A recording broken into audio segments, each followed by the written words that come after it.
वो 19 डेट को ही कत्ल हुआ है, जिस डेट को जज ने बुलाया था। उन्होंने हमला किया। ये 4 हमलावर थे। 2 के नाम हमें पता है। एक का नाम जुनैद आरफ है, एक उसका बाब आरफ है। ये 302 में भी इश्तिहारी है, 324 में भी इश्तिहारी है। वो 3 साल से इश्तिहारी है और रह भी शेखपुरा में ही रहा है। ID कार्ड तक नहीं ब्लॉक हुए उसके। CCD कहती है जी हम जो कोई मदई मारता है हम उसका एनकाउंटर कर देते हैं। हमारा तो एनकाउंटर नहीं हो रहा, हमारे बंदे मारी जा रहे हैं। जो भी मदई बनता है उसको मार 24 घंटे के अंदर अंदर बंदे जो है ना वो आपको रिजल्ट दे देंगे। लेकिन 24 घंटे हो गए हैं। कल 2:50 का ये वाक़या है। बिलाल साहब, आपको जहां जब लगा कि अदालत हमारे साथ कोई अच्छा तावन नहीं कर रही, मेरिट पर इस केस का जो ट्रायल है वो नहीं चल रहा, तो आपने उन पर कोई अदम एतमाद की एप्लीकेशन नहीं किसी सीनियर जज को दी कि ताकि हमारा केस किसी और जज के सामने जो लगे? नहीं, हमने एप्लीकेशन नहीं दी। उसकी वजह यह है कि हमें 19 डेट को ये जज ने ट्रस्ट दिलाया था कि आपने 19 डेट को आना है, आपकी चीफ शहादतें हो जाएंगी, बयान रिकॉर्ड हो जाएंगे, मैं फ़ैसला कर दूंगा। और आपका जो भाई तारक कत्ल हुआ है वो किस डेट को फिर कत्ल हुआ है? वो 19 डेट को ही कत्ल हुआ है, जिस डेट को जज ने बुलाया था हमें, उस डेट को ही वो कत्ल हुआ है। 11 बजे बुलाया जज ने, हम गए हैं, उन्होंने हमारी हाज़िरियाँ नहीं ली। ठीक है। तो ये जो हमला हुआ ये कहाँ पे करके हुआ था और कितने हमलावर थे जिन्होंने आपके भाई और आपके भतीजे पर हमला किया? ये जिन्होंने हमला किया ये 4 हमलावर थे। 2 के नाम हमें पता है। एक का नाम जुनैद आरफ है, एक उसका बाब आरफ है। ये पहले भी आपके किसी मुकदमे के मुल्ज़म हैं? जी, पहले भी मुलज़म है। जुनैद आरफ जो है वो पहले PO है। यानी कि 302 इस वक्त वो इश्तिहारी है, किसी भी नाके पर अगर उसे पुलिस रोके तो पकड़ा जा सकता है? वो किसी भी नाके पे चेक करे पुलिस, उसे वो पकड़ा जा सकता है।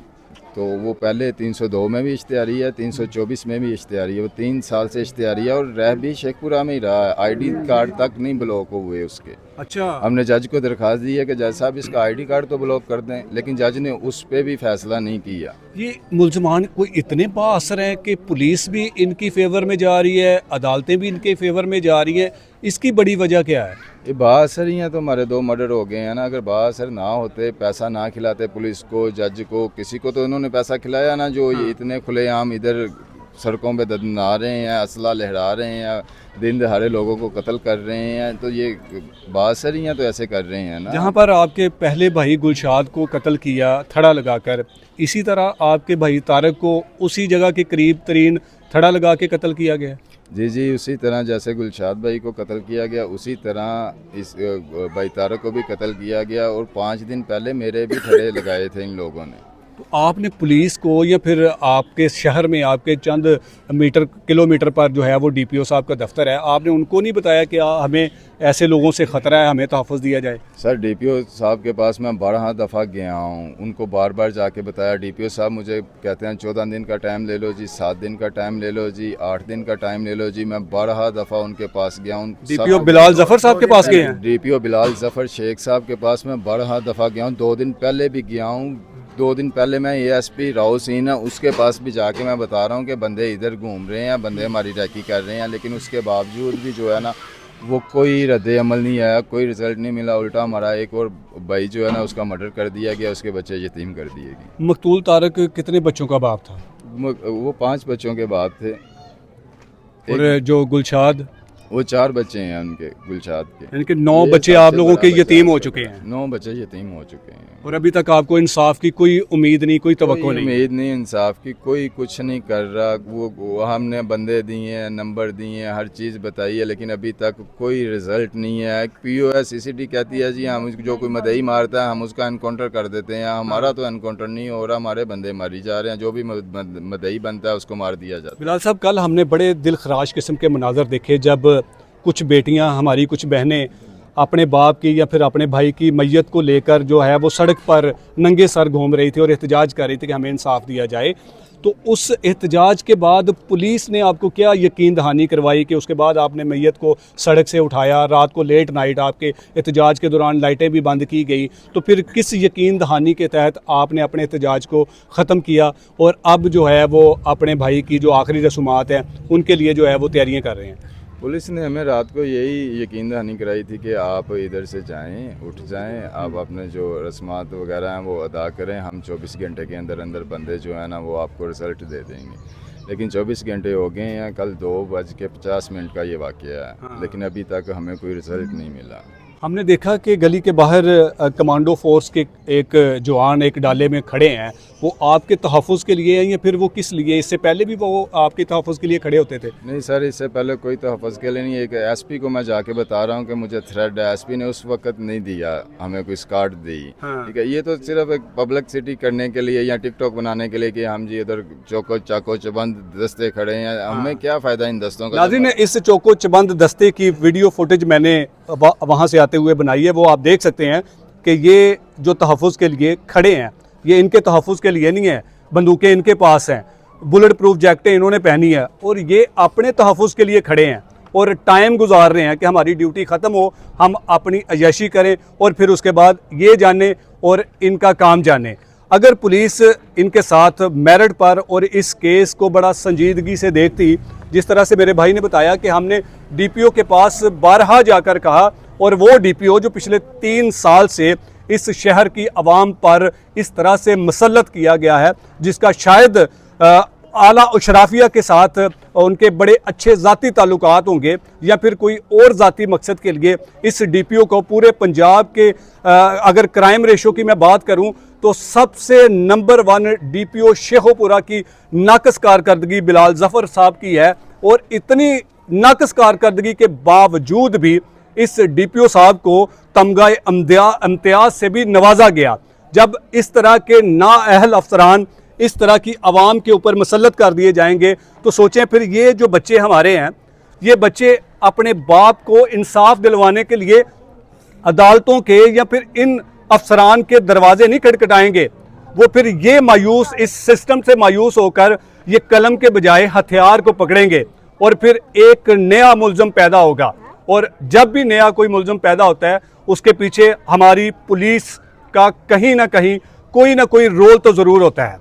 और इसी तरह इन्होंने अदालत पर भी अदम एतमाद का इजहार करते हुए ये बड़ा तफसील के साथ बताया। माजरत के साथ अगर हमारे जज साहब को ये बात नागवार गुजरे, हम पेशगी उनसे माजरत चाहते हैं, क्योंकि अदालत उज़्मा का जो एक वक़ार है वो बहुत बड़ा है। लेकिन अगर आप इस आवाम से पूछें तो इस उज़्मा का जो वक़ार रह चुका है वो किस हद तक गिर चुका है।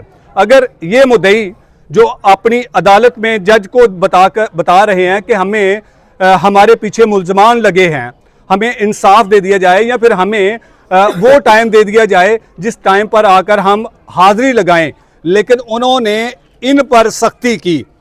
अगर ये अदालत में चंद मिनट या फिर कुछ घंटे लेट पहुंचते थे तो इनके वारंट निकल जाते थे, जिनको हथकड़ियाँ लगाकर, जिनके खिलाफ आप ये मुकदमे का ट्रायल सुन रहे हैं, आप उन लोगों की अदम पैरवी के पीछे सिर्फ नोटिस जारी करते थे या फिर हुक्मनामा जारी करते थे। वो शायद क्या वजह हो सकती है, ये मुल्ज़मान शेखोपुरा के जिन्होंने सरेआम 2 अफराद को बेईमाना गोलियों का निशाना बना के उन्हें कत्ल किया और आज तक वो मुल्ज़मान इसी शहर में दंदनाते फिरते हैं।